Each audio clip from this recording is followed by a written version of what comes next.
pues dejamos de respirar y el sistema autónomo se detiene, ¿no? El cerebro límbico, que es el sistema límbico, es donde se gestan las emociones y la percepción no consciente. Ahorita vamos a ver dentro de sus estructuras, porque tiene varias estructuras, incluye toda la orquestación hormonal, ¿sí? Y lo que va a generar que nuestro cuerpo tenga estas emociones sentidas en otras partes, ¿no? Y la neocorteza, que es lo del raciocinio y la reflexión, de poder evocar el pasado y decir, chin, la regué, y poder aprender de ese error, ¿no? Y poder elaborar hacia el futuro, ¿sí? La que sigue, por favor. Bien, entonces, algo bien interesante con estos tres cerebros, ¿no? Que es el cerebro triuno. Dice que la mayoría de nuestras decisiones son tomadas en el 85% de las veces con nuestro cerebro más primitivo o mamífero, ¿no? Y que solamente el 15% de nuestra decisión está basado en el raciocinio, ¿no? Y nosotros que nos damos de muy inteligentes, ¿no?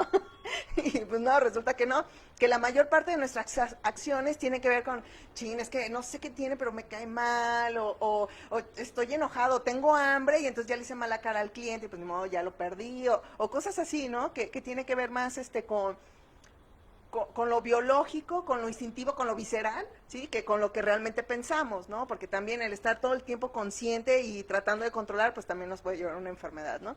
Pero es algo bien interesante. Y vemos, por ejemplo, que la neocorteza pues tiene menos de 100,000 años, ¿no? Supuestamente. ¿Sí? Entonces, otra vez, ¿no? Porque esto ya nos lo tenemos que llevar bien grabado, ¿sí? ¿A qué nos referimos con el sistema límbico? Que es el cerebro medio, por decirlo de alguna manera, que tiene que ver, que se le conoce como cerebro emocional, ¿sí? El cerebro emocional que tiene que ver con la motivación, con la capacidad de cooperar, o sea, acuérdense, los mamíferos ya viven en manadas, ¿no? Entonces esa capacidad de cooperar, donde salen pues las emociones, y también donde está la amígdala, que acuérdense que es la responsable del estrés, sí, y es la responsable de que surjan trastornos de ansiedad cuando está mal regulada, ¿no? Y el cerebro humano le pusieron aquí, que es la neocorteza, sí, que supuestamente está más desarrollada en nosotros que en otros mamíferos, y que sí es muy evidente por la cuestión del lenguaje, ¿sí? La memoria operativa, que les decía, el poder programar qué voy a hacer al día siguiente, el poder razonar qué fue lo que hice, el poder elaborar hacia futuro, ¿no? Y el razonamiento abstracto, el que nos ayuda a que podamos construir casas, que podamos vivir en comunidades un poquito más elaboradas, el que podamos utilizar tecnología y herramientas, ¿no? En general. Sí, entonces está fácil, ¿no? O sea, ya repetido, ya visto con diferentes láminas, ahora sí parece que está muy sencillo, ¿a poco no? Sí, ¿no? Luego ya nada más donde a veces batallamos son porque las estructuras van cambiando de nombre y se refieren a lo mismo, ¿no? Cerebro medio, cerebro mamífero y sistema límbico se refieren a lo mismo, ¿sí? Ahora sí, pasamos a la siguiente. Bien, entonces, repetí otra, pero bueno, va hacia lo mismo, ¿no? Tres cerebros en uno, el cerebro racional, ¿sí? El cerebro límbico o sistema límbico y el cerebro reptiliano, ¿no? ¿La que sigue? Bien. ¿Y de dónde viene esto del sistema límbico, no? Antes se le conocía como el lóbulo de la ínsula o isla. Ínsula significa isla, entonces se le conocía como el lóbulo de la ínsula, porque cuando se empieza a estudiar el cerebro se empieza a seccionar para su estudio en lóbulo, ¿no? El lóbulo frontal, el parietal, el temporal y el occipital, ¿no? Y que es como en espejo, ¿no? Es como si fueran dos cerebros que están unidos por algo que se conoce como cuerpo calloso, ¿sí? Entonces esa estructura callosa une los hemisferios y es como los seres humanos podemos actuar. Viene la corteza primaria motora, que es esta de acá, ¿sí? Del lóbulo frontal, todo esto es lóbulo frontal.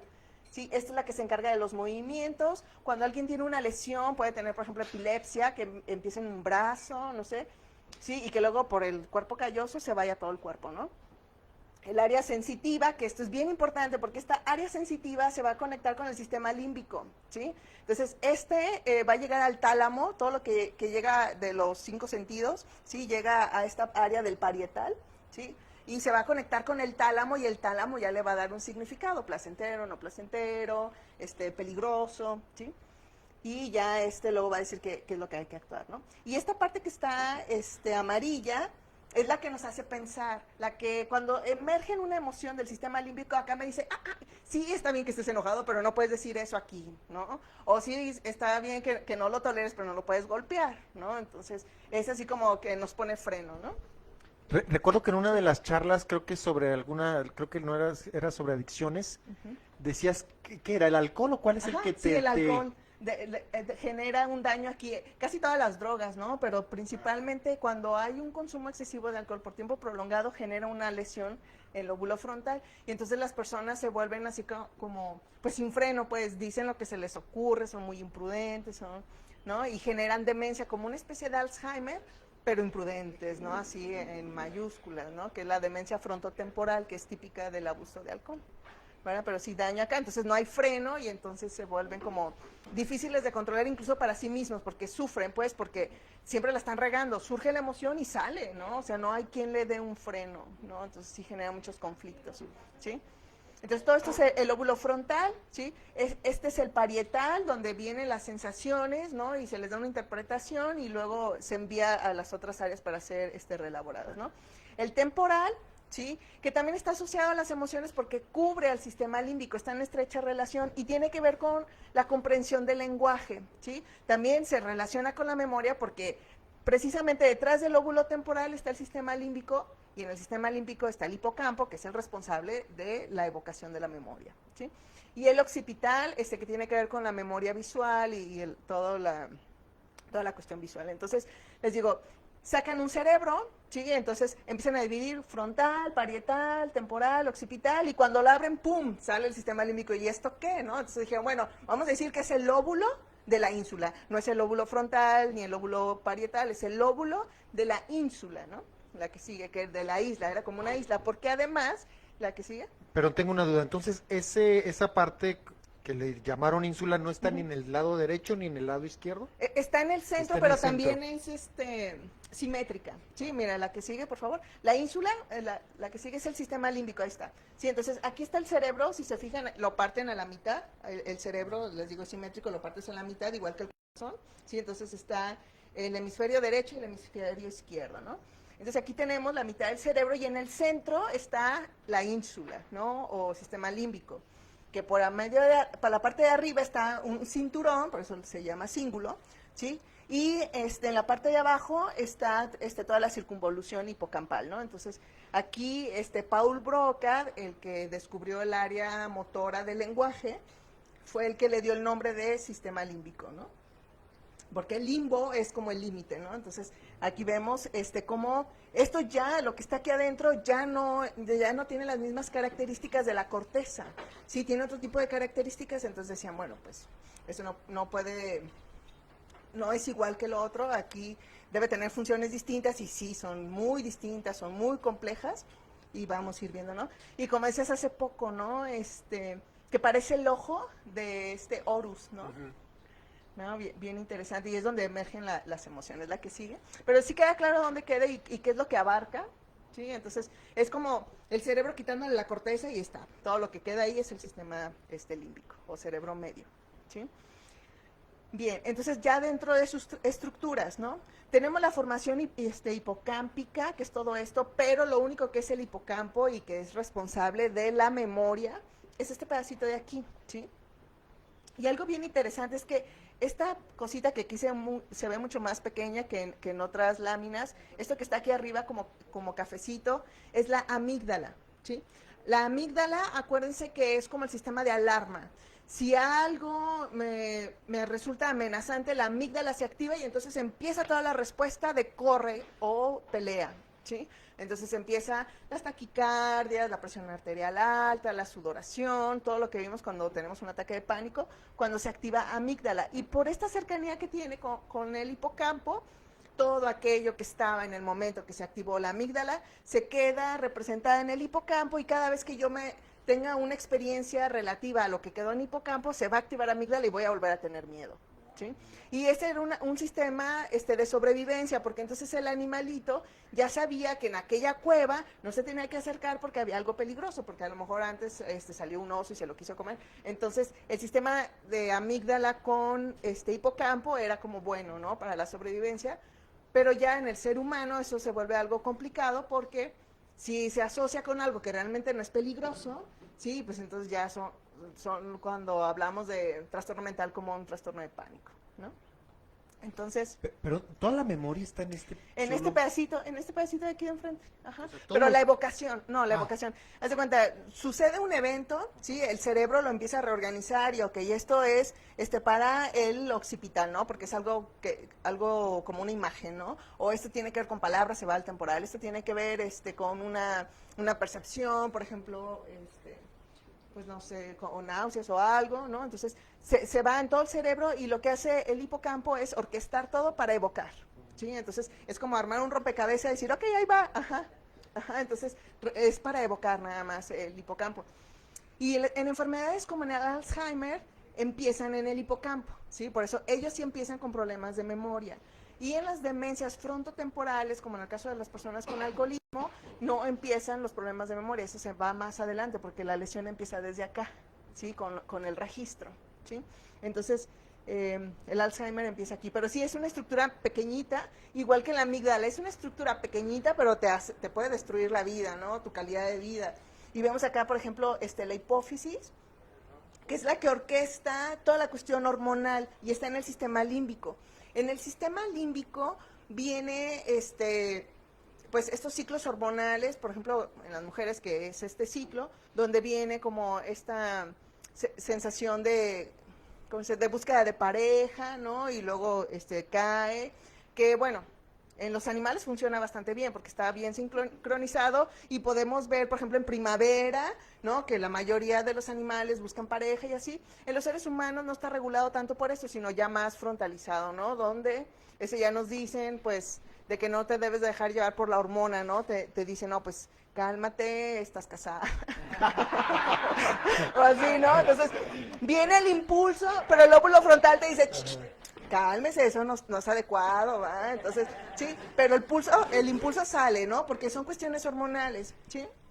Entonces, la que sigue, por favor. Entonces, esto con la formación hipocámpica, dijimos, hipocampo, memoria, ¿sí? Bien. Y otros anexos, bueno, pues esto es de la misma formación hipocámpica, ¿sí? El tálamo. Les decía, el tálamo es el que percibe todo del exterior, ¿no? El lóbulo temporal, perdón, el lóbulo parietal integra los 5 sentidos, lo pasa al tálamo y el tálamo va a decir, está haciendo frío, ¿sí? O el tálamo va a decir, está haciendo calor, o el tálamo dice, pues tenemos hambre, las tripas ya están rugiendo, ¿no? Entonces, de aquí ya empieza a generar la comunicación con las otras áreas para decir, ok, tenemos hambre, y el lóbulo frontal le dicen, oye, ¿qué se te antoja? ¿Qué quieres comer? ¿No? Entonces, el lóbulo frontal ya puede elaborar y decir, pues voy a cocinar, ¿sí? O voy a hacer esto, o de pasada voy a comprar tal, ¿no? Pero de acá surge, de acá todo emerge, ¿sí? Viene el hipotálamo, ¿sí? Entonces el tálamo recibe la información, le manda la señal al hipotálamo de decir, ok, ya llegaron las orexinas de chismosas, ya me dijeron que no has comido, ¿sí? Ya el estómago ya está rugiendo de que le falta hambre, ok, manda tú la señal para que este humano vaya y haga algo para que ingrese comida, ¿sí? Y entonces este sistema se entorpece también por el lóbulo frontal.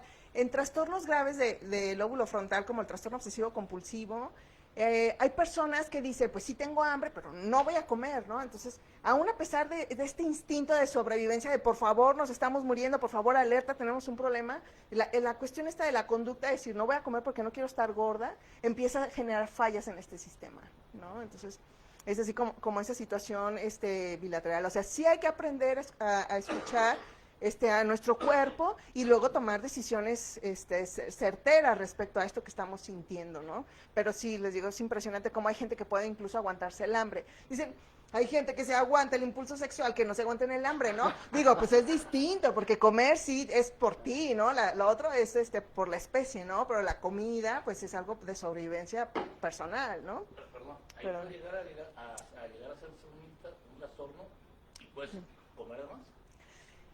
sí, ese lleva otro mecanismo y pueden ser un montón, ¿no? Por ejemplo, la adicción a la comida, ¿sí? Porque la cuestión de los impulsos también surge acá. Todo lo que tiene que ver con pulsiones sexuales, agresivas y todo emerge del sistema límbico. Pero el lóbulo frontal te dice, pues sí, se te antoja mucho, pero, ay, acuérdate que no debemos, acuérdate la última vez cómo nos pusimos, ay, no, qué vergüenza, cuando vomitamos, así, ¿no? Así como, ¿no? Entonces, pero sí, sí puede llegar a generar trastornos, y más cuando les digo, el lóbulo frontal está trabajando de más, es como frena de más, e incluso te puede inhibir el apetito, o también puede ser lo contrario, que no funcione y entonces te viene la gana de comer, aunque ya has comido, ¿no? Y vuelves a comer. Entonces, si el regulador, el que dice sí lo puedes hacer o no lo puedes hacer, es el lóbulo frontal, que es ya el neocorteza, pero el impulso siempre surge, ¿sí? De acá, ¿de acuerdo? Entonces, ¿qué más? Ah, y la amígdala, que les digo que tiene que ver con la cuestión del miedo, ¿sí? Pero también de la agresión, ¿sí? Por ejemplo, en los mamíferos, cuando viven en manada y llega alguien externo, o por ejemplo el macho alfa, que se dice, ¿no? Si llega otro a invadir, entonces activa la amígdala y empieza la cuestión de la pelea, ¿no? Se supone que en los seres humanos eso está controlado, pero la realidad es que no, ¿verdad? Vemos, por ejemplo, en el trabajo, ¿no? Que vemos que viene la competencia en el trabajo de que, chin, me siento amenazado mi puesto porque llegó alguien nuevo y está más capacitado que yo, y entonces se activa, ¿no? Y empiezan los problemas. Entonces el lóbulo frontal te va a decir, no, mira, no veas moros con tranchete, o pues mira, mejor ve buscando en el periódico otro trabajo, ¿no? Vete previniendo, o sea, tiene esta capacidad, ¿no? ¿La que sigue? Bien. Ahora, esto es súper interesante, ¿sí? Este es el circuito de Papez que explica las reacciones emocionales y su interacción con todo el sistema, todo el cerebro, ¿no? Las cuestiones hormonales y todo, entonces está súper interesante, es algo complejo, entonces, eso lo saqué de un video, ¿sí? Porque, pues viene explicado mucho más sencillo, ¿no? Entonces, dice, ¿no? Les decía, todo entra por el tálamo, ¿no? Llega un estímulo al tálamo, digamos, no sé, le agarraron el celular a la pareja, algo que no se debe hacer, pero agarraron el celular de la pareja, ¿no? Y vieron un mensajito que les hace sospechoso y empezaron a sentirse como enojados, ¿no? Traicionados, etcétera, ¿no? Entonces llega el estímulo, ¿no? Entonces en el tálamo empieza así como, ¿no? Algo está pasando, porque eso lo hace el lóbulo frontal, ¿no? Que empieza a razonar y empieza a decir, aquí me estaban poniendo el cuerno, o aquí está pasando algo, el lóbulo frontal lo empieza a pensar, ¿no? Entonces activa esa emoción al tálamo, decir, algo está pasando mal, yo me siento amenazado, ¿no? El tálamo entonces va, sí, y al giro cingulado, que es la parte de arriba, sí, le manda la información, esto llega al giro hipocampal, entonces va a evocar, ¿no? Claro que sí, porque este hijo de tal ya me la aplicó tal, así, entonces empieza a evocar, ¿no? Entonces, si se fijan de una emoción, viene un recuerdo inmediato, ¿no? Entonces, sí, por esto, y empiezan a checklist, ¿no? De por qué sí están ustedes correctos en su sospecha, ¿no? Luego ya la corteza entorrinal, sí, que pasa igual hipocampo, va a activar al hipotálamo y el hipotálamo va a dar la respuesta fisiológica del enojo, ¿no? La respiración acelerada, la taquicardia, como algo que sube al pecho, que se queda atorado en la panza, ¿no? Y esa es la respuesta fisiológica, el temblor del enojo, ¿no? Y acá, olvidé mencionar, cuando pasa el cíngulo, empieza a activar lo que conocemos como la emoción, ¿no? Que es el enojo o el sentimiento de traición, que es algo ya más elaborado, ¿no? Entonces, desde que pasa aquí el tálamo, empieza la emoción, empieza la cascada de evocación y el hipotálamo va a segregar sustancias que van a activar, por ejemplo, adrenalina o la adrenocorticotropa, o la antidiurética, no sé, diferentes hormonas dependiendo de la situación, ¿no? Entonces, la que sigue, por favor. Entonces, sí, se activa algo y de aquí ya se empiezan ay, faltó una. A ver, la que sigue. Ah, no, sí, no estamos bien. ¿Regresamos? Sí, entonces, el circuito de Papez es eso. Viene un estímulo, ¿sí? Y se suelta una cascada, ¿no? En los seres humanos se supone va este proceso de pensamiento, ¿no? En los mamíferos sucede algo, por ejemplo, un perrito que siempre fue maltratado, ¿no? Entonces, el perrito ve una escoba y de inmediato él reacciona con miedo a esa escoba porque le evoca, ¿sí? En el hipocampo evoca que esa escoba genera lesiones y entonces empieza su reacción de miedo, ¿no? Bien, entonces, del sistema límbico seguimos, ¿no? Entonces, del sistema límbico, decíamos hipocampo de memoria, el hipotálamo que va a dar las órdenes al cuerpo para que responda a lo que el tálamo percibió, ¿sí? Entonces, llega una señal de afuera en el tálamo, el tálamo pasa al hipotálamo y al hipocampo, dependiendo, porque también el hipocampo va a decir, no, no, acuérdate que no pasa nada, ¿no? Entonces ya se calma, ¿no? Si no, entonces el hipotálamo sigue con la cascada de, ok, corazón, actívese, ganas de ir al baño, ganas de irse a madrear, ¿no? Entonces, eso es lo que va a estar coordinando, ¿no? Sí, entonces, pues estos no del fornix, esos son giro para hipocampal. Bueno, y ya del tálamo, del hipotálamo, ¿sí? Pasan a la hipófisis. La hipófisis es la que regula todas las hormonas, ¿sí? Va a regular tiroides, va a regular glándulas suprarrenales, va a regular gónadas, ¿sí? Y el sistema nervioso autónomo va a responder también a estas hormonas que libera el hipocampo, ¿sí? Dependiendo la glándula diana, ¿no? Que va a mandar a sus señales. ¿La que sigue? Bien, entonces, al mandar hormonas como a las glándulas suprarrenales para que produzcan adrenalina, pues van a producir toda la reacción que hablamos del miedo, ¿no? Taquicardia, respiración rápida, enlentecimiento en el sistema gastrointestinal, que dan como esa sensación como de opresión, ¿no? O sofoco, incluso diarrea, ¿no? Perdón, el miedo también produce insulina, ¿no? ¿Perdón? El miedo también produce Sí, insulina, ¿no? sí, porque necesita, no, insulina no, del glucagón lo convierte a glucosa, porque los músculos van a pedir más azúcar, entonces bloquean la insulina y hace una cascada de demasiado azúcar, entonces para el momento te sirves y vas a correr, porque los músculos lo van a requerir. El problema es que no pasó nada y todo el montón de azúcar afuera. Entonces le dicen al páncreas, ¿sabes qué? Pues trabájele doble, amigo, porque sacamos un montón de azúcar que no se ocupó. Entonces el páncreas tiene que trabajar doble, y entonces eso lo estresa. Y entonces dice mucha gente, pues es que me dio diabetes después de un susto. ¿Por qué? Porque ya tenían malestar en el páncreas, sucede algo de esta magnitud, ¿no? Y terminan dándole a la torre, a lo poco que quedaba, la reserva, ¿no? Y entonces si ya tenían intolerancia a la glucosa, sucede un evento de estos y pues se manifiesta ya más, de manera más evidente la diabetes. No porque el susto produzca diabetes, pero sí puede ser un factor detonante de que la gente se dé cuenta que ya tenía un problema, ¿verdad? Pero sí es más por esto. Sí, la que sigue, por favor.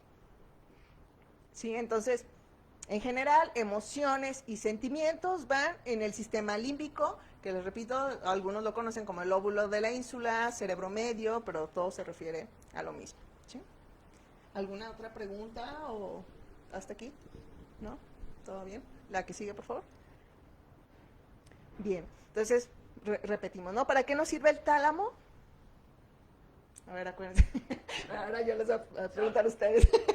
Sí, para ver si de veras se entendió o no se entendió nada, ¿no? ¿El tálamo es el que evoca? No, el que evoca el de la memoria es el hipocampo.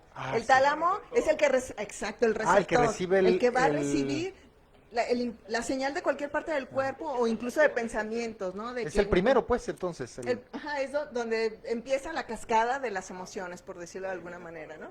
Y cuando llega Sí. una sustancia también llega ahí, ¿verdad? Ya Del- sanguínea, ¿no? O sea, sea alcohol, sea... Todo, incluso la comida, ¿no? Por ejemplo, si estamos comiendo una comida placentera, pues también el tálamo percibe que es algo placentero, ¿no? Y luego manda la señal al hipocampo, al hipotálamo, para que active y empiece la piel de gallina, ¿no? O también el tálamo por las cuestiones de evocación de memoria, por ejemplo, o que estamos dormidos, así. Todo lo que percibimos y que sea bueno o malo, el tálamo es el primero en recibirlo, ¿no? Y de ahí va a ir mandando, dependiendo si es satisfactorio o no, la respuesta física. ¿Sí? Pero si el tálamo es el que recibe primero la percepción de lo que sea, ¿sí? Placentero, no placentero, comida, droga, frío, ¿sí? Todo. ¿De acuerdo? ¿La que sigue? Entonces esta información sensorial, ¿va? Bien, el hipotálamo. A ver, acuérdense. ¿Mande? El ejecutor, ¿sí? El que va y dice, ok, esto va hacia la piel, esto va hacia, ¿no? O esto lo vamos a mandar a la hipófisis para que active esta hormona, ¿no? La que sigue. Sí, y la hipófisis, ¿no? ¿Se acuerdan? Esta es la que tiene que coordinar todas las cuestiones hormonales, ¿sí? La respuesta, por así La decirlo. respuesta, pero hormonal, o sea, ya más continua, ¿sí? Cuando es del tálamo, sí, casi siempre es respuesta así, inmediata, ¿no? Cuando tenemos una alteración de ansiedad constante y esto es más evidente en las mujeres, pues, ¿no? Cuando una mujer está mucho tiempo con estrés, ¿sí? El estrés continuo va a generar alteraciones en el hipotálamo y ese va a mandar una respuesta anormal a la hipófisis y entonces los ciclos menstruales se van a ver alterados.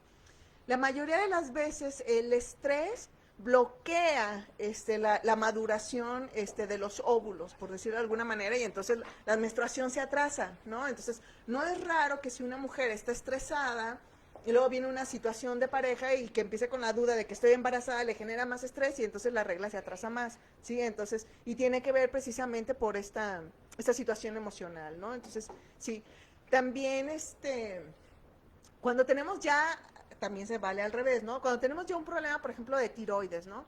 La tiroides empieza a funcionar en exceso, ¿no? Entonces me empieza a generar ansiedad, me empieza a generar insomnio, el tálamo empieza a detectar, oye, ¿qué está pasando? Me siento ansioso, no puedo dormir, ¿no? Y aquí ya luego se va al tercer piso, ¿no? A la corteza y empieza a decir, porque estoy ansiosa, entonces yo creo que me van a matar y empiezan a darle pensamiento a algo que era nada más físico, ¿no? Entonces van con un médico, se hacen análisis, ya dicen, es de tiroides, ok, entonces ya te dan un tratamiento para tiroides, ¿no? Pero sí, el hecho de conocer, por ejemplo, esto, ¿no? De que si me empiezo a sentir mal, de que me empiezo a sentir muy ansioso, a lo mejor no nada más es una emoción, a lo mejor es un estrago que tiene ya mi cuerpo, que puede ser hormonal, porque sí efectivamente las hormonas alteran las emociones. Y volvemos otra vez, desafortunadamente las mujeres, por ser una situación cíclica, la cuestión hormonal, sí durante el ciclo puede haber alteraciones en el estado de ánimo, no en todas las personas. Hay una cosa horrible que se conoce como síndrome premenstrual, ¿sí? En el cual las mujeres que tienen síndrome premenstrual sufren horrores, pueden ser 5 días antes y 5 días después de la regla, ¿no? Entonces en esos días están insoportables, sienten un calor horrible, de repente mucho frío, mucho llanto, mucho enojo, mucho celo, es una cuestión horrible aquí en el sistema límbico, como dice la gente, ¿no? Un masacote de emociones que no se pueden controlar. Entonces lo que se hace para regular eso, porque no se puede controlar de otra manera, es dando antidepresivos para controlar el estrés en estas áreas, nada más, y nada más se da 7 días antes de la regla y hasta 5 días después de la regla y se quita, ¿no? El antidepresivo para tratar de regular los neurotransmisores, porque si esa es una cuestión meramente hormonal que sí afecta toda la cuestión emocional. Lo mismo sucede cuando hay tumores de glándula suprarrenal, o sea, cualquier sistema hormonal va a venir a impactar el sistema límbico y va a venir a impactar las emociones, ¿sí? Por eso no es raro que en psiquiatría, que es mi área, muchas personas cuando hacemos la entrevista decir, ¿sabes qué? Esto no es psiquiátrico, si todo esto tiene una cuestión más orgánica, decimos popularmente, ¿no? Entonces los mandamos a hacer estudios. La mayoría de los trastornos hormonales asociados con cuestiones psiquiátricas son de tiroides, ¿sí? Y en el caso de las mujeres, por ovarios, ¿no? Bien, entonces queda claro lo de la hipófisis, entonces sí va muy relacionada. Y también, por ejemplo, la testosterona. Se ha visto que a una persona le inyectas testosterona, hay más agresividad, ¿sí? La amígdala se vuelve como más sensible, entonces sí tiene que ver. También la respuesta sexual. El hecho de que las personas tengan mayor nivel de andrógenos también aumenta las conductas de búsqueda de pareja o conductas sexuales, ¿no? Entonces sí influencian las cuestiones hormonales. ¿Sí? ¿La que sigue? Y la glándula pineal, que no la mencioné, pero también está en el sistema límbico. La glándula pineal es la que libera la melatonina. ¿Se acuerdan para qué sirve la melatonina? Para regular el ciclo de sueño, así es. Entonces, la glándula pineal tiene que ver con el ciclo de sueño. Nos va a decir, ok, es de noche, libero melatonina y me va a empezar el sueño, ¿no? Pero que desafortunadamente el consumo de estimulantes como el café u otras sustancias inhibe el efecto de la melatonina, ¿no? Perdón. La que sigue, por favor. Perdón. La testosterona, Ajá. de alguna forma te crea músculo, ¿no? Sí, ayuda a la síntesis, pero solamente si trabajas, ¿sí? El problema de los hormonales de este tipo que vienen del colesterol, como toda todo lo que viene de ovario y testículo, estas hormonas se producen a partir de colesterol. Entonces, si no utilizas la hormona para lo que es, por ejemplo, si usas andrógenos o testosterona para ir al gimnasio para que te ayude a la síntesis de músculo, está bien, pero si nada más te lo tomas así, el músculo no va a crecer. Todo eso, como viene el colesterol, se almacena en hígado y el riesgo de tener cáncer después, por andar usando este tipo de situaciones, se incrementa. No nada más en el hígado, cáncer de hígado, sino de testículos y así, ¿no? Y lo malo también de utilizar, si yo tengo problemas de hígado y consumo andrógenos, mi cuerpo lo va a convertir ¿cómo se llama? Estrógenos. Entonces, se ha visto que los hombres que van al gimnasio, que utilizan este tipo de hormonas, y empiezan a tener una falla en el hígado, les empieza a producir seno, ¿no? Entonces empiezan a feminizarse, empiezan a perder vello corporal y así, porque ya no está logrando su función. El hígado ya está, como está fallando, lo está pasando a las hormonas femeninas, ¿verdad? Entonces sí se tiene que utilizar con mucho cuidado, sí.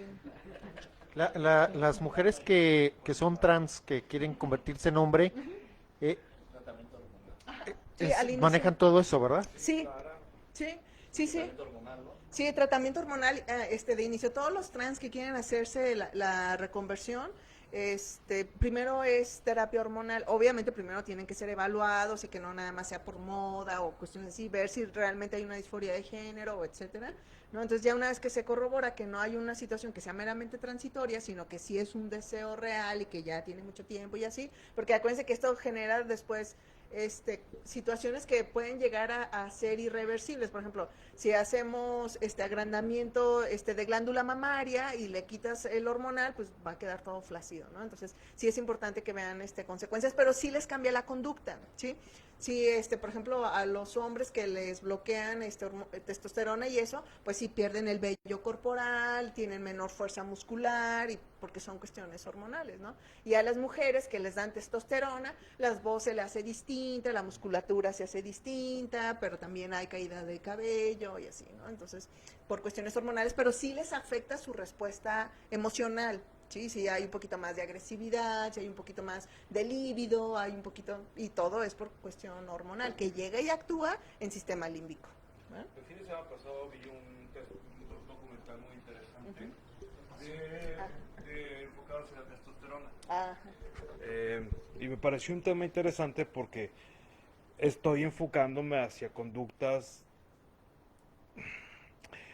no quiero decir negativas, sino tóxicas de la masculinidad.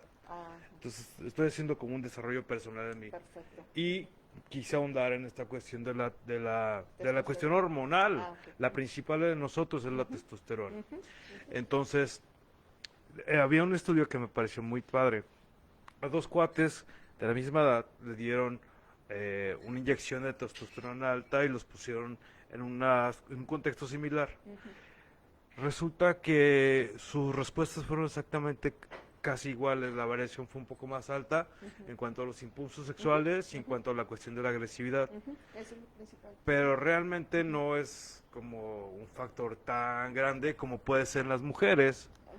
Porque en las mujeres sí hay un desequilibrio muchísimo más fuerte y sobre todo en el periodo premenstrual, que es el mismo diablo. O sea, yo tengo muchas amigas en su periodo premenstrual. Yo las puedo amar, pero las odio en esos 5 días. Sí. ¿Sabes? Sí, no, hasta una misma, ¿no? O sea, el hecho de tener estas emociones a flor de piel y que de un momento estás enojada y luego contenta y así. Pero sí, porque luego se ha visto, por ejemplo, las conductas machistas con cuestiones hormonales, nada que ver, ¿eh? Las conductas machistas, nada que ver. Lo único que tiene que ver es con la respuesta límbica. Amígdala, enojo, territorialidad, ¿sí? Pero nada más, ¿sí? Sí, entonces sí, es también se veía, por ejemplo, con la preferencia sexual. Nada tiene que ver con la preferencia sexual. Si soy homosexual y me pongo testosterona, me aumenta la libido, pero voy a seguir siendo homosexual. Entonces mis conductas Oye, ese era un tratamiento, una época, ¿no? Uy, sí, Pero bien entonces, absurdo, pero sí. entonces le dabas más rienda suelta, ¿no? No, pero fíjate que lo triste, no, pero el tratamiento hormonal que se le daba era bloquearle toda la cuestión hormonal. apagarla, Castración castrar. se le llama, ¿verdad? ¿Testosterona te aumenta la potencia sexual? la libido, no la potencia, pero sí, se va a escuchar ese medio feo, pero el deseo, ¿no? El deseo, iba a decir otra cosa, pero dije, ay, la calentura. La calentura. Sí, pero no, porque para la potencia sexual interfieren otros factores como arterias y venas que estén funcionando de manera adecuada. Si soy hipertenso, si tengo diabetes y ya los cuerpos cavernosos ya no responden, pues ya no se va a poder, ¿no? Aunque tengan toda la ilusión y todo, ¿no? Entonces, sí, para eso es otra cuestión. Entonces, sí. Entonces, de la amígdala, ¿se acuerdan? Tiene que ver con el impulso, ¿verdad? La agresión, el miedo principalmente, ¿no? La que sigue. Bien. Entonces, el sistema límbico, ¿sí? Puede regularse con la corteza cerebral. ¿Y qué pasa, por ejemplo, con otros mamíferos, ¿no? Como estos que es más común que tengamos convivencia. Pues ellos no nos juzgan, ¿sí? Lo malo que tenemos nosotros con el sistema límbico es que evocamos, ¿sí? Entonces, si yo estoy muy agradecida con alguien, pero algo me hizo malo en la infancia, entonces no lo voy a agradecer porque yo tengo resentimiento, ¿no? Pero un animalito jamás. Entonces el sistema límbico le viene como esta emoción, ¿no? Y lo manifiesta, no se detiene, ¿no?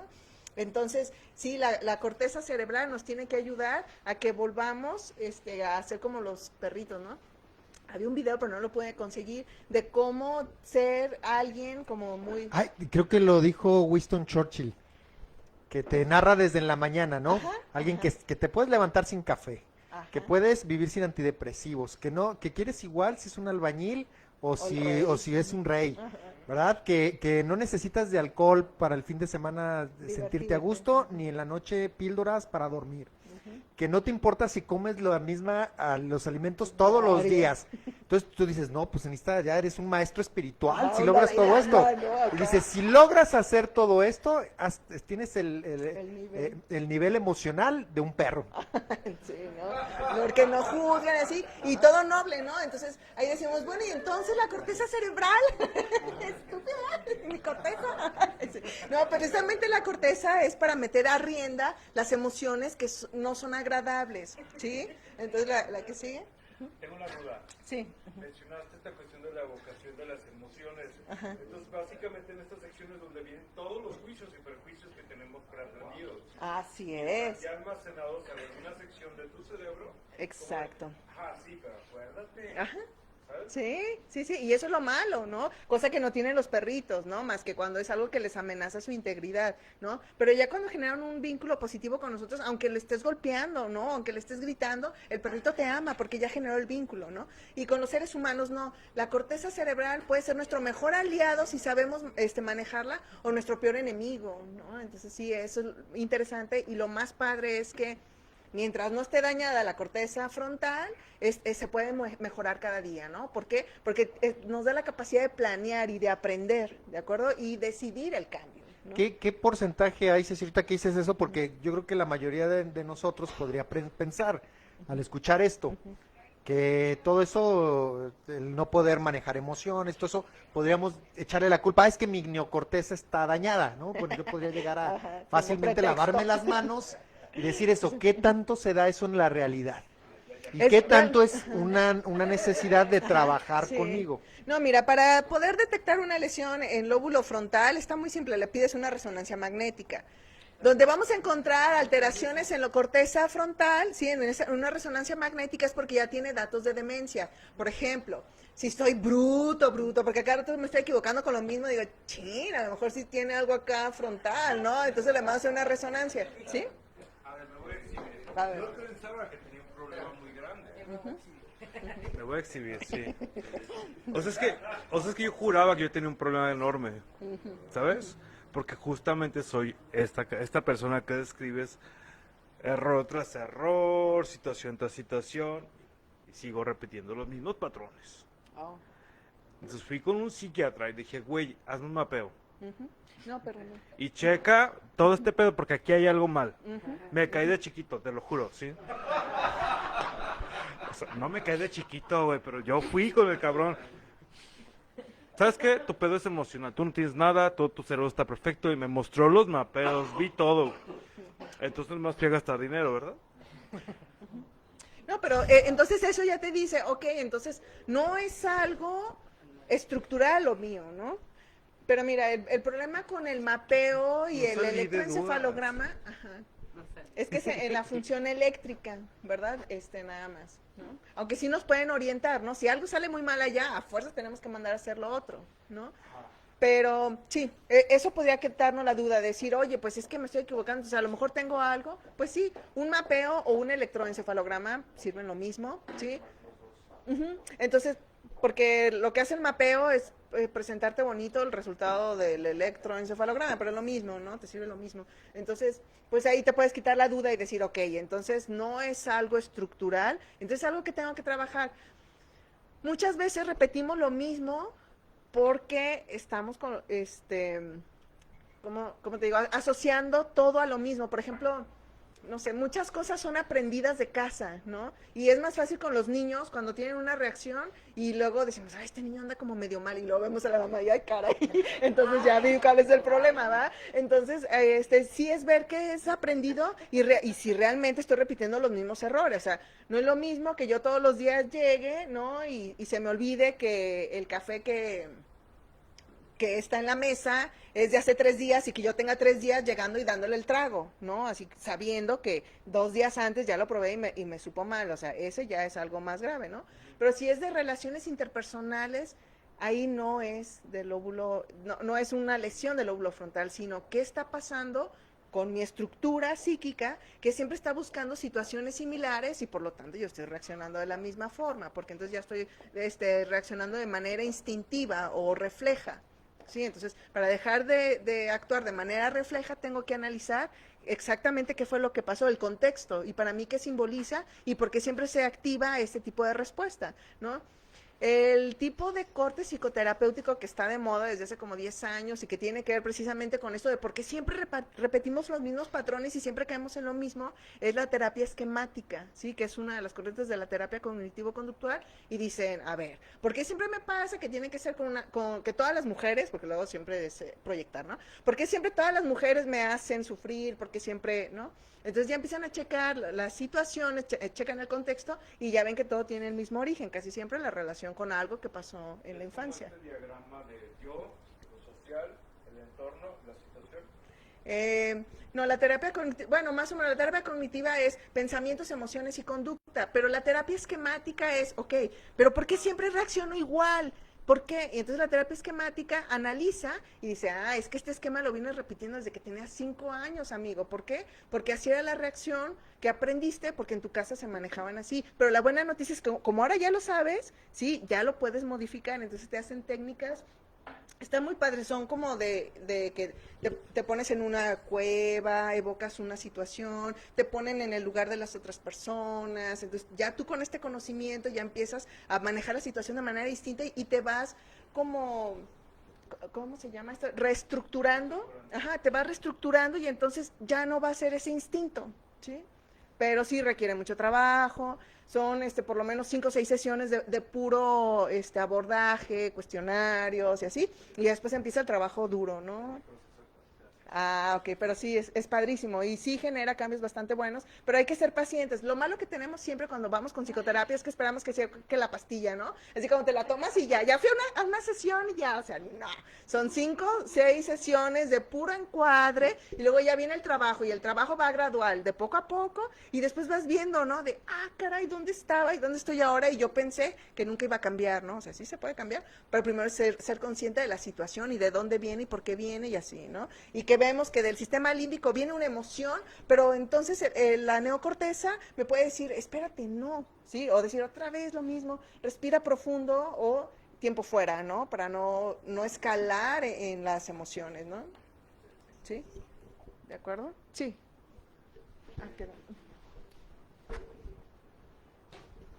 Fíjate que queda bien claro, pero aquí surge un problema también que es cultural y que es de pereza, pues, que queremos todo rápido. Y cero compromiso, ¿no? Sí, El no, cambio mágico. lo más fácil, lo más práctico, así como por arte de magia, ¿no? Ya cuando requiere de accionar, nos vamos a lo práctico, a la pastilla, al alcohol, a la droga, a lo corto. A la satisfacción inmediata. Y ¿no? al forzar nuestro cuerpo, ¿no? Además. porque se está forzando, lo estamos obligando a que duerma cuando no tiene sueño, lo estamos forzando a que despierte, Red Bull, o sea, estamos forzándolo constante y permanentemente. Entonces yo creo que más que... a mí me gusta mucho lo que hacemos aquí porque nos gusta, invitamos a la gente que realmente quiera, ¿verdad? Es obligado, muy Sí, humillante, ¿va? o que esté cansado, o sea, sí creo yo del internamiento, como dice parte de la literatura, la desintoxicación total, ¿verdad? De los seres humanos para que se desinflame su cerebro y todo ese rollo, pero qué difícil es que desaprendan lo que nos han enseñado, buscar lo fácil, lo sencillo, y no nomás estoy hablando en la cuestión de sustancias, en todas nuestras acciones, es decir, lo más práctico, lo más fácil. Entonces, yo creo que ahí es donde está lo complicado, ¿verdad? Que observamos nosotros mucho aquí, que a la gente ya cuando quieren las soluciones así, sí, sin hacer ningún esfuerzo. Ahí es donde, mira, ya todos tuercen la mano o dejan de ir a terapia, ¿verdad? Dicen, no, decía, gasté, fíjate lo que decías ahorita, o sea, gasté no, o sea, descubriste y descansaste que no tenías un problema y está chido. Y está Y eso chido, es entonces bueno. ahora requería de ir a terapia, pero ¿para qué vas a terapia? Pues, y luego no falta quien te diga, es que tú eres bien trucha. Ya ves que salen así, échale más cuando es tu ganas. pareja, pues eres bien inteligente. ¿Para qué va? La que era mi esposa, la madre de mi hijo, era psicóloga. Y me dice, mira, tú tienes un trastorno narcisista, es una persona muy inteligente, ¿verdad? Pero para ganar dinero, pero para vivir no. Fíjate que es diferente aprendizaje. Era listo para las cuestiones de sacar lana, pero en mi vida era un caos. En mis emociones, lo que dices. Sí. Eran muchas cosas que no alcanzaba a observar, que estamos viendo ahorita, que está muy padre. Me dice, y yo me la creí, dije, no, pues sí. Dice, con lo que yo sé y con la inteligencia que tienes, ¿verdad? Acabé correteándola con un cuchillo cebollero. Por sospechosa. ¿En serio? Por sospechosa, o sea, se me vino la pinche locura de que andaba con alguien así, con un impulso de matar. ¿Verdad? Fue cuando ya me dijo, no, no sé, yo no te puedo ayudar. Entonces yo me refiero a que a la hora, toda la gente estamos acostumbrados a lo sencillo, a lo fácil. A lo rápido. Y luego otra, a lo gratis. Y lo gratis te sale caro, hombre. A no pagar una terapia individual. La terapia, creemos mucho en eso y lo estamos inculcando mucho. La terapia colectiva no funciona si no trabajas en una terapia individual. Nunca va a funcionar. Colectivo no funciona. Tiene que ser individual. Lo que decías ahorita, que dice Carl Gustav Jung, si no hacemos consciente lo inconsciente, lo vamos a repetir una y otra vez. Porque hay mucho, o sea, si no observamos nuestra historia y vemos la raíz o el origen, Sí, cómo lo cambian, ¿no? O sea, si no sabe a dónde viene. y se me hace muy padre, pues, ahorita me estaba poniendo bien con las cuestiones espirituales, ¿verdad? Que todos andamos en búsqueda del cerebro de perro, Sí, el sistema límbico, bueno. lo que son las cosas. Muchas Sí, gracias. sí. Ay, gracias, José. Pasamos la que sigue, ya casi acabó. Ay, se me olvidó que queda más. Sí, entonces, aquí está esta otra parte, ¿no? Que estábamos platicando precisamente, ¿no? O sea, los seres humanos no nada más somos emociones y conductas como los animalitos, ¿no? En la cuestión de la percepción influencia mucho el pensamiento, ¿sí? Cosa que no tienen los otros mamíferos y que se supone que el pensamiento que tenemos distinto a ellos es el que nos ayuda a modular esas emociones que emergen, ¿no? Entonces, nosotros percibimos algo, no sé, el celular, ¿no? Entonces no es lo mismo que yo vea un celular a que ese celular sea de y que además tenga un mensaje tal, ¿no? Porque entonces ya mi percepción no era el celular, ya mi percepción es me están engañando, me están traicionando, si se fijan ya se fue a pensamiento y entonces me cambia una emoción. Algún otro, por ejemplo, cualquier otro mamífero, el perrito ve el celular y ya, ¿no? No significa más, es un estímulo, pero para él no significa nada.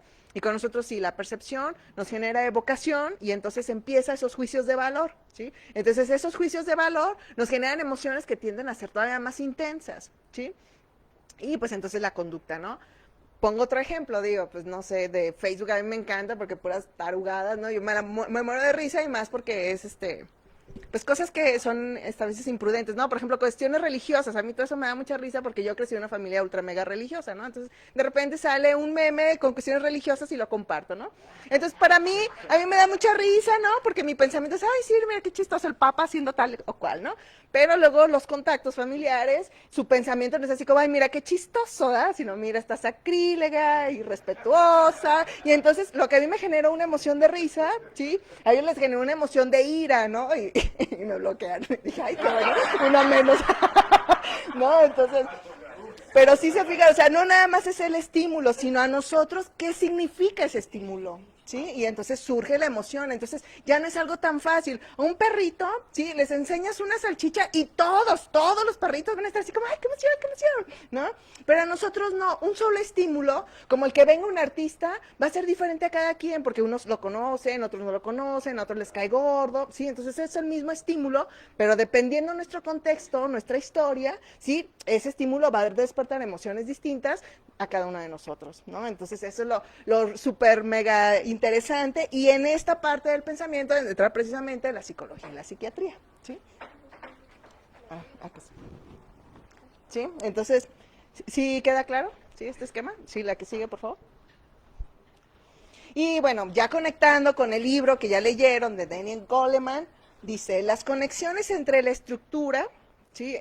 Amígdala, que ya vimos que es la de este impulso, y la neocorteza, ¿sí? Que dijimos que es toda la corteza cerebral, son el centro de las batallas o los acuerdos cooperativos alcanzados entre el pensamiento, ¿sí? La cabeza, corazón y sentimiento, ¿no? Que es lo mismo de la gráfica que vimos anteriormente, ¿no? Que tiene que trabajar de manera armónica para que tengamos una vida armónica, ¿no? Entonces, no es decir de que, yo desde que nací tengo mala estrella y sufro. No, pues cámbiate el chip, ¿no? Cámbiate el chip, porque biológicamente tienes todo para ser feliz, lo único que tienes que cambiar son tus pensamientos, ¿de acuerdo? ¿Y la que sigue? ¿Y cómo se cambian esos pensamientos? Primero siendo consciente, ¿sí? Y después ir diciendo cómo lo vas cambiando. Y para eso están los psicólogos, para ayudar precisamente en este proceso, ¿no? Entonces, esto viene también referenciado en el libro, ¿no? Entonces dice, lo que sientes en ti se le conoce como autoconciencia, ¿no? Lo que sientes en los demás se conoce como empatía, ¿sí? El tener esa capacidad de sentir lo que el otro está viviendo es lo que se conoce como esta capacidad de empatía, y los perritos la tienen enorme, ¿no? Si alguna vez han tenido un perrito, tú estás triste y el perrito siente esa tristeza, estás contento y el perrito siente esta emoción, ¿no? Entonces eso también tiene que ver con sistema límbico y que también se puede desarrollar, ¿no? Lo que haces en ti se le conoce como autocontrol, ¿sí? Mis celos, ¿sí? El que bloqueé mi apetito, el que yo decido comer cosas que no debo, ¿no? O el consumir sustancias, ¿sí? Entonces es lo que hago en mí, es el autocontrol, que puede ser muy bueno, muy malo, ¿sí? Lo que hago en los demás son las habilidades sociales. Si yo grito, si yo golpeo, si yo insulto, si yo soy, honesto, si soy cooperativo, ¿sí? Esta tablita me gustó mucho. ¿La que sigue? Sí. ¿Puedes hablar un poquito más en el tema del autocontrol? Antes que dijiste, puede ser bueno, puede ser malo. Sí, del autocontrol. Por ejemplo, el autocontrol es bueno cuando digo, ok, yo sé que el alcohol no lo debo consumir en exceso. Entonces, si yo ya me conozco que yo no me sé autocontrolar desde la primera copa, entonces lo evito, ¿no? Pero si digo, ok, pues no tengo el problema de adicción, me tomo alguna cerveza y punto, ¿no? Y yo mi autocontrol les dejo de tomarlo, ¿no? Entonces ese autocontrol es bueno. El autocontrol es malo en el caso, decíamos, de la anorexia, ¿sí? El cuerpo tiene hambre, las mujeres, que puede también darse nombre, pero es más común en las mujeres, la persona tiene hambre y decide no comer, ahí el autocontrol está de forma negativa, está contra su propio cuerpo, ¿no? Y entonces ahí, pues, ese autocontrol excesivo no es bueno, ¿sí? O hay otros tipos de autocontrol que socialmente están obligados, por ejemplo, los eructos, los gases, y eso que es bastante malo para el organismo, pero culturalmente se tiene que hacer, ¿no? Entonces, lo que hace uno, pues, es levantarse, ¿no? Dice, no, es que si me levanto se me escapa, ¿no? Se me va. Entonces, ¿no? Entonces, pero digo, es por el respeto al otro, ¿no? Pero digo, son situaciones de autocontrol que son socialmente moduladas, que en otras culturas no se da. Por ejemplo, en algunos países no tiene nada de malo, ¿no? Pero pues en la de nosotros sí.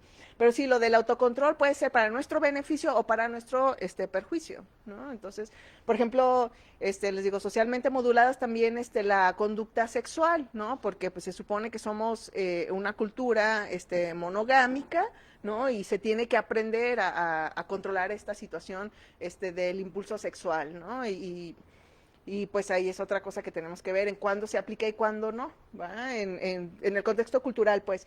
Porque, por ejemplo, con los mormones, ¿son mormones? Sí, va. Con los mormones que deben de tener varias, que pueden tener varias parejas, pues ahí la situación cambia, ¿no? El sistema límbico es el mismo, el cuerpo es el mismo, lo único que cambia es el contexto. Entonces, la situación de autocontrol tiene que ver con el contexto. Y entonces, mucha gente que se siente fuera de contexto, vienen los problemas, ¿no? Porque entonces, acéptenme, pues biológicamente tengo este impulso. Sí, güey, pero vives en esta comunidad y aquí no se puede. Entonces, pues si quieres, mira, pues la puerta está abierta, ¿no? O vete a terapia para que aprendas a modular ese instinto, porque si quieres vivir en esta comunidad y quieres encajar, pues tienes que cambiar, ¿no? Entonces sí es. Sí, y es precisamente la siguiente diapositiva, creo, donde tiene que ver con esta capacidad de adaptación, ¿no? Entonces, la inteligencia emocional incluye la cuestión adaptativa, ¿sí? Entonces, yo puedo decir, no, es que yo soy un macho alfa, necesito, pero no soy mormón y no vivo en México. Entonces, pues ahí no está siendo inteligente, ¿no? Entonces, la inteligencia emocional tiene que ver con habilidades sociales, que dijimos que es el autocontrol hacia con los otros, ¿no? La autoconciencia, ¿sí? La autorregulación, que es el autocontrol, la motivación y la empatía. Bueno, aquí viene motivación, pero en la siguiente viene ya lo de la adaptación. Pero si se fijan en lo mismo del otro cuadrito, nada más agregándole la motivación. ¿Qué nos motiva a nosotros al cambio? ¿Qué nos motiva a nosotros seguir con estas conductas? ¿O qué me motiva a mí cambiar estas conductas? ¿No? La que sigue. Ya viene lo del mindfulness. Entonces, ¿cómo desarrollar esta inteligencia emocional? ¿No? Ya vimos de qué se trata, ya vimos que situaciones biológicas o estructurales están implicadas, pero decir, ok, entonces ya viene la parte donde a mí me toca, como ella dice, pues yo ya no tengo nada que justificado por mi cuestión biológica o estructural, entonces, ¿qué es lo que tengo que hacer para modificar? Psicoterapia, una buena terapia, ¿no? Y esto incluye pues el mindfulness, ¿no? Conocernos a nosotros mismos, número 1, ¿sí? Yo no puedo generar un cambio si no me conozco, ¿sí? Yo puedo decir, ay, no, pues yo ya no me quiero alcoholizar, ¿sí? Y yo no conozco que con la primera, tómale hasta que vomites, ¿no? Entonces, pues primero me tengo que conocer para decir, esto no lo debo tocar, ¿no? Entonces, tener conciencia de uno mismo es la base sobre la que se desarrolla la inteligencia emocional, ¿no?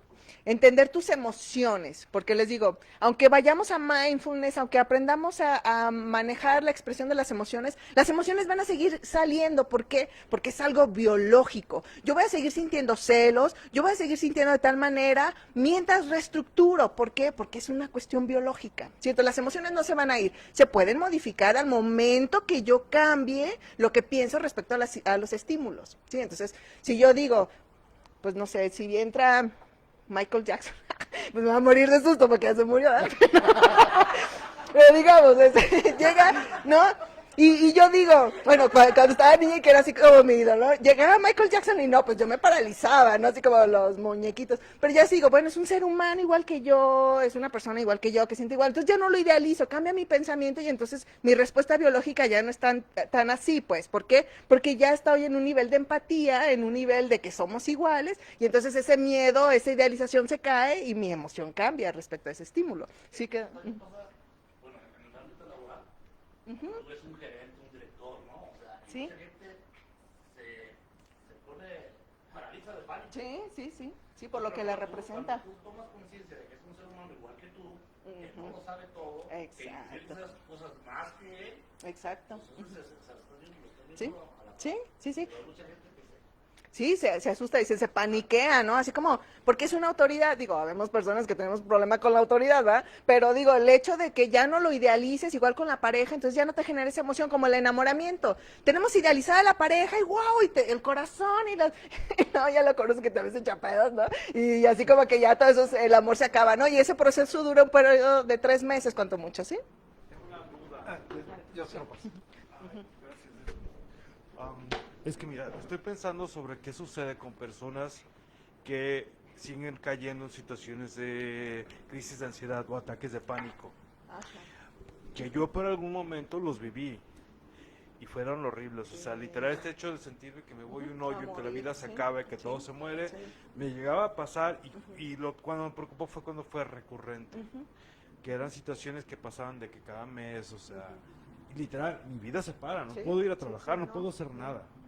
Dije, no manches, donde estén manejando me pasa este pedo, voy a chocar, ¿no? Entonces, comencé la terapia para trabajar esta cuestión.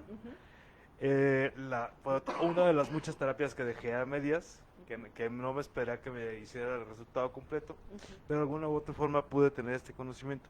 Aquí lo estoy retomando en el sentido de cuando tengo una crisis, que es el mismo ejemplo. Cuando tengo una crisis, me ayuda mucho el tener el autoconocimiento, ¿no? ¿Cómo reacciono ante una crisis? ¿Cuáles son las emociones que me vienen inmediatamente de reacción de impulso? Y después, ¿qué emociones y qué pensamientos son los que me evocan el sentirme en este contexto de ansiedad? ¿Cuál es el miedo? ¿De dónde viene? O sea, bueno, pero tampoco ha sido un proceso como de, ay, sí, ayer me pasó una crisis y hoy estoy poca madre. O sea, ha sido un proceso larguísimo, la neta, pero es también de muchísimo empatía conmigo, de mucho tratarme bien a mí mismo, porque ha sido complejo entender, pero primero ser honesto conmigo y vulnerabilizarme. ¿Sabes que sí me da miedo tal y tal cosa? Y no tiene nada malo, ¿no? O sea, al tocar como ese tipo de fibras que para mí, cuando yo pensaba que no, y bueno, o sea, básicamente lo que está leyendo aquí en esta parte, pues dice, si quieres poder entender tus emociones y gestionarlas, primero tienes que ser capaz de mantener tu autocontrol, tener la mente fría en momentos de crisis y controlar la ansiedad, evitar que actúes de forma impulsiva en situaciones críticas. Sigo teniendo cuestiones donde mi impulso sigue siendo el mayor conflicto. Por esto decía hace rato, ese es mi proceso. Ahorita estoy analizando prácticamente muchas de las cosas que hago antes de reaccionar. ¿Para qué? Para poder concientizarlo y tenerlo presente. En el momento. Exacto. O sea, entonces decisiones que estoy tomando que de alguna u otra forma afectan a la cuestión económica, digo, oye, está bien. Es una inversión. Lo estoy tomando de una forma justamente como una inversión hacia... O sea, quizás no lo veo ahorita y tampoco quizás otra gente, pero yo sé por qué lo hago. Y es una decisión desde lo personal, ¿sabes? Ya con este conocimiento personal de, si yo sigo ahí, me voy a tronar. ¿No? Y te puedes enfermar de otra cosa, ¿no? Exacto. Activar amígdala y activar la cascada de ansiedad, viene enfermando el cuerpo también, ¿no? Después se queda uno hipertenso, queda uno con problemas hormonales, entonces sí es todo un proceso. Exacto, por eso es importante invertirle ahorita, porque como dices, quedaste a la mitad, ¿no? El primer paso es conocernos, pero si nos quedamos ahí, ¿verdad? Entonces son 5 pasos. El primero es el segundo es la búsqueda de autocontrol, ¿sí? Ahí en el tema de la gente que tiene pánicos de ansiedad, hay gente que no sabe ni por qué los tiene. ¿Tú crees que ir con un psicólogo, con un terapeuta, le pueda servir a encontrar eso? Sí, porque es muy importante distinguir. Un trastorno de ansiedad generalizada es algo muy distinto que un ataque de pánico. Un ataque de pánico, como lo compartió el compañero, es una cosa horrible, porque te viene de repente cuando menos te lo esperas, sí, así de la nada, y el corazón empieza rápido y uno siente que se va a morir o se va a volver loco. Dan ganas de salir corriendo, gritando, sí, entonces llegan al hospital porque se siente un malestar horrible, opresión en el pecho, la taquicardia, la sudoración, y uno dice, me voy a morir. Llegas al hospital y cuando llegaste al hospital pasaron 15 minutos y no tienes nada, ¿sí? Entonces, eso es lo típico de los ataques de pánico, y un ataque de pánico nos puede dar una vez, por ejemplo, por reflujo, una vez, muy esporádicamente de manera normal, pues. Pero si esto se vuelve recurrente, eso ya es un trastorno, ¿sí? Y es un trastorno de la amígdala y del hipocampo. Entonces lo que se tiene que hacer es romper esa comunicación con psicoterapia, ¿sí? Primero entender que es un ataque de pánico, que no me voy a volver loco, que son descargas adrenérgicas que vienen de manera descontrolada, que no van a durar más de 15 minutos. Entonces cuando empieza el ataque, yo lo primero que tengo que pensar es decir, este es un ataque de pánico. Trato de controlarme, pasa el ataque de pánico, ¿no? Y voy aplicando las diferentes técnicas que me enseñan en terapia para controlar los ataques y que no se presenten más.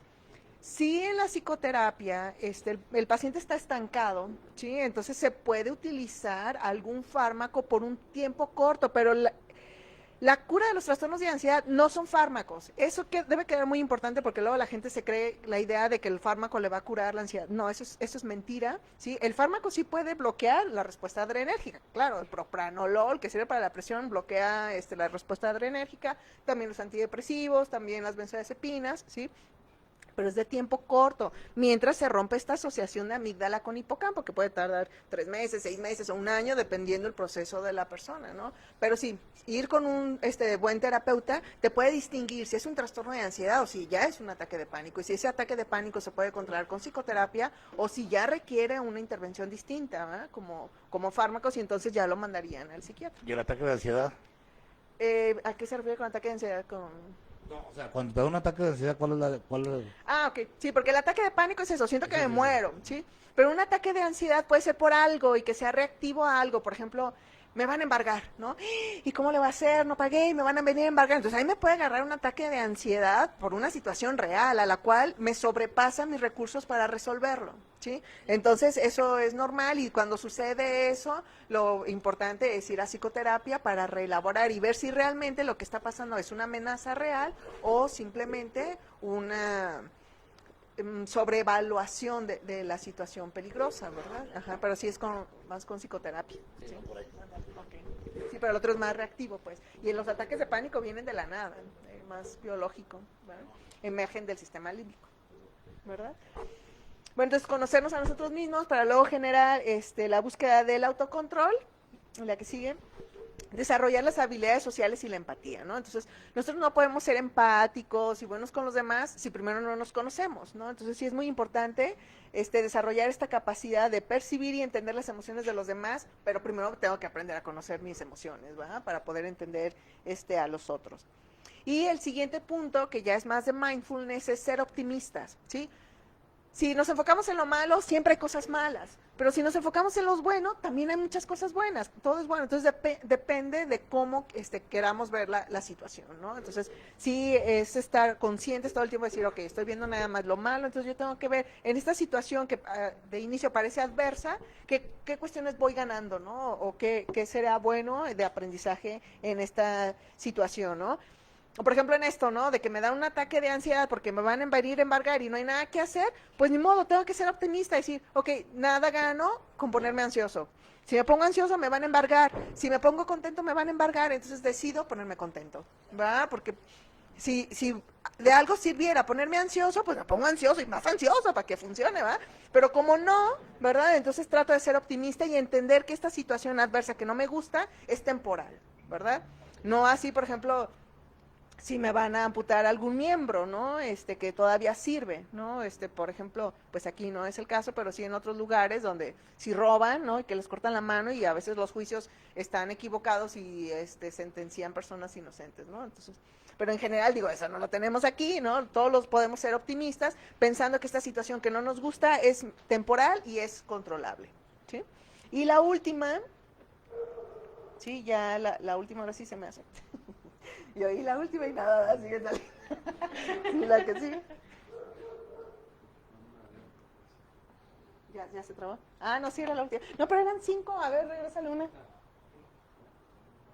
Ah, adáptate. Ah, que por eso me acordé, ¿verdad? Que sería esto. Sí, y el quinto y más importante, la capacidad de adaptación, ¿sí? La persona que no se adapta tiende a perecer o sufrir, ¿no? De hecho, acuérdense que los alienados, sí, los loquitos, son los inadaptados, ¿sí? Entonces, una indicación de buena salud mental, buena capacidad de controlar emociones, esta inteligencia es la capacidad de adaptación. Quien no se adapta se muere, esa es una cuestión biológica, sí, de sobrevivir, ¿verdad? Y a la adaptación, ¿verdad? Entonces, sí es muy importante aprender a adaptarnos, ¿no? Entonces, ¿y esto cómo se hace?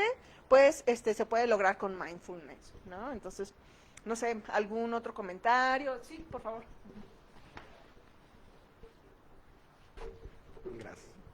Solo para aportar un poco respecto a lo que compartía de lo que es el lóbulo frontal, o sea, no solo es la más nueva en cuestión de evolución, sino que también en el desarrollo humano es la última que madura. Así es. O sea, por eso también, por ejemplo, los niños que son pura emoción y les explicas por qué tienen que controlarse y o sea, como todo este tipo de enseñanzas, pues en realidad no funciona porque no tienen una estructura que está apta todavía para lo que es, primero, racionalizar, o sea, intelectualmente el porqué de esa conducta, porque también en lóbulo frontal hay una parte que es la emoción, que es una emoción socialmente aceptada. O sea, cómo esa emoción la puedo desempeñar en un entorno, o sea, cómo me comporto de una manera en mi casa y en la casa de la abuela me comporto de otra manera muy distinta a la escuela. O sea, también en el lóbulo frontal se encarga de esa parte de la emoción en el ámbito de lo social. Y también esta cuestión de toda esta enredadera de cuestión de sinapsis, o sea, que es un proceso de aprendizaje que se hace hasta biológico.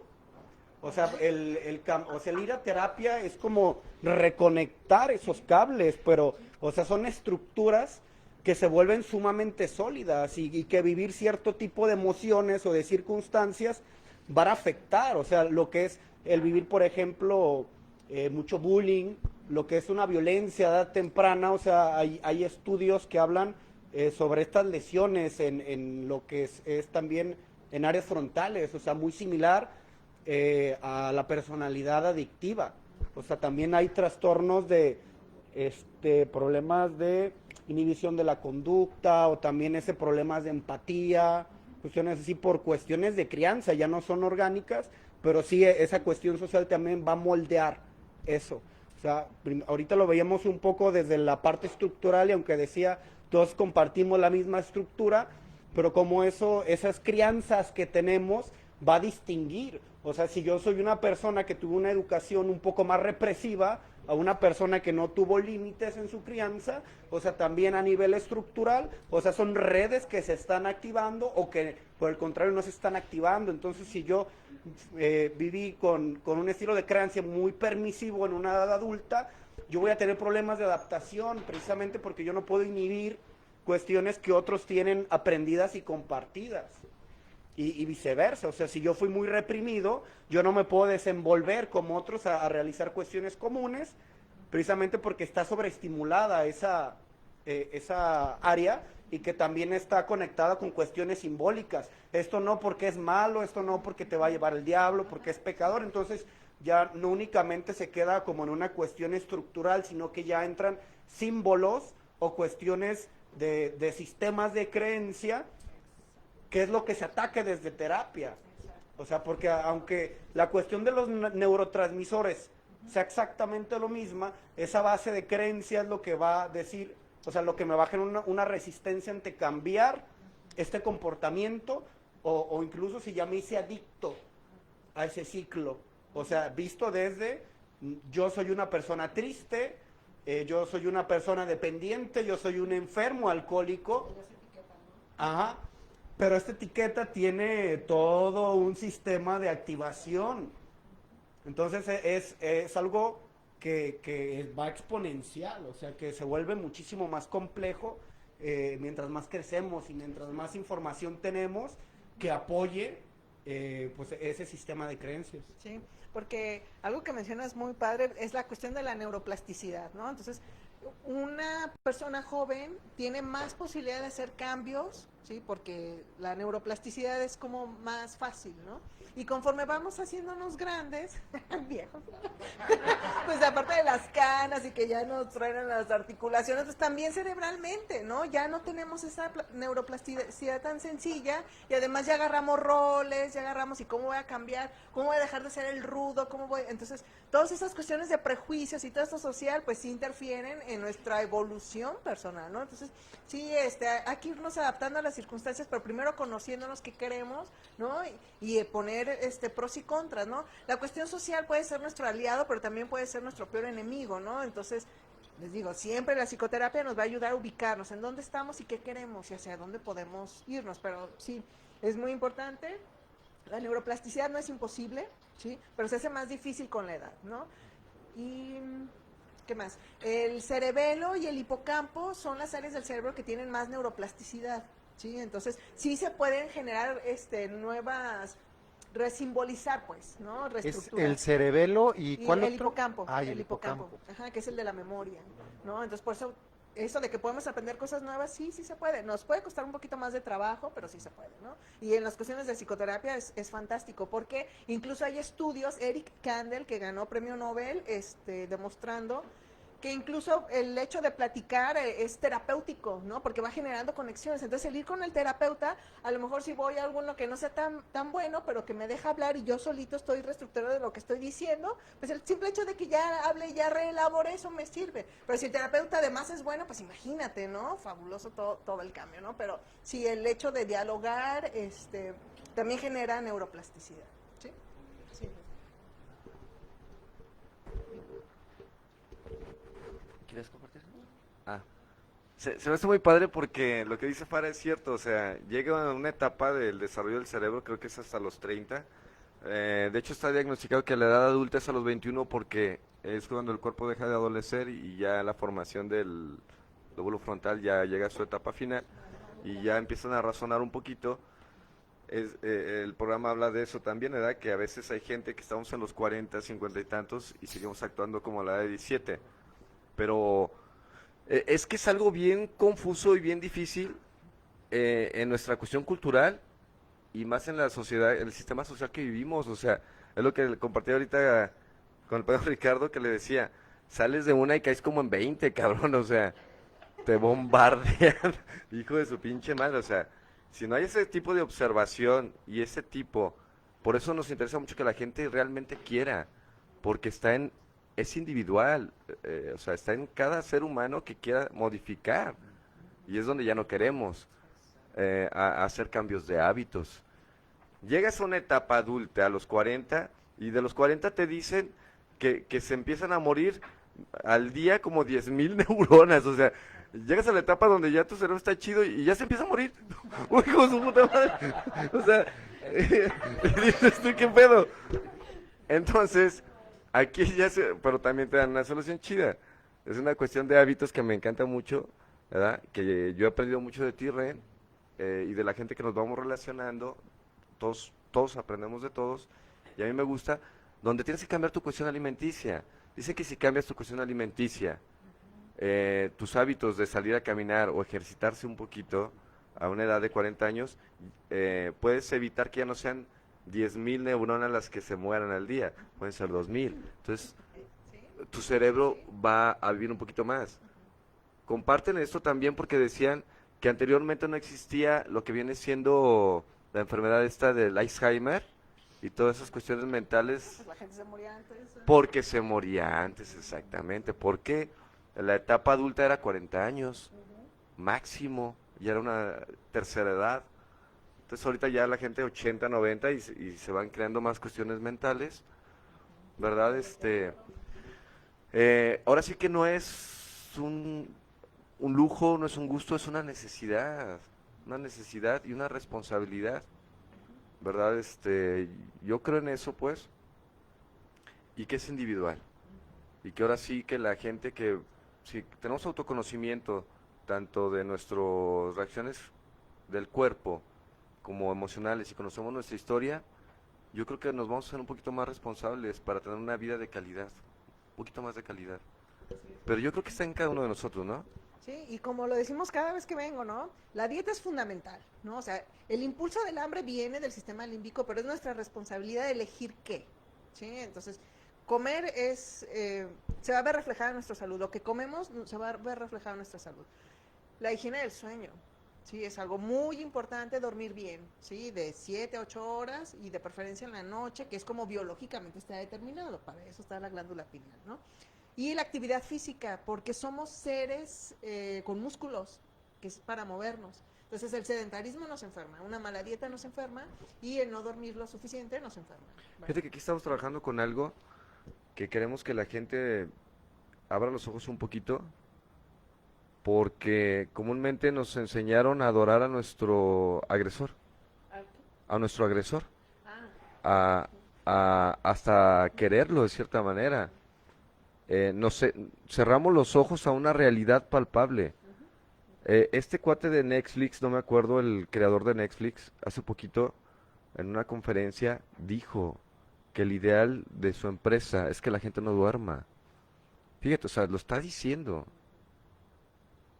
Y nosotros, bueno, las series y todo, o sea, todo está preparado para que te mueras, cabrón. Y es el autocontrol. Y luego algo que menciona súper interesante, porque la publicidad trabaja con la amígdala, ¿sí? Con el miedo, con el impulso, y esa es la neuromarketing que le llaman. Véndele al cerebro inconsciente, porque entonces le generas una necesidad que no es una necesidad, pero te la inventa, ¿no? Entonces te inventa una necesidad, te va despertando la amígdala de, ay, que está bonito.